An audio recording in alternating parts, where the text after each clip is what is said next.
Unhappy with the look of your recent post but hesitant to remove it?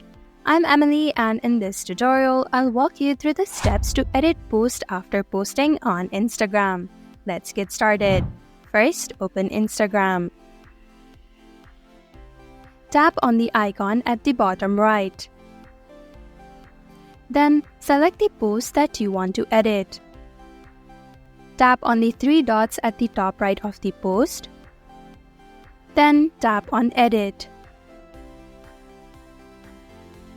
Here, there are some features that you can edit, like captions, locations, and tagged people.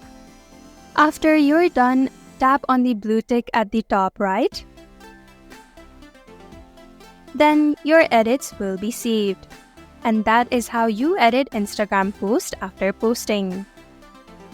Thank you for watching Online Help Guide. Hope this video was helpful. If it was, then hit the like button and comment down if you have any questions or feedback. Also, if you're new to our channel, subscribe and hit the bell icon so that you don't miss our upcoming videos.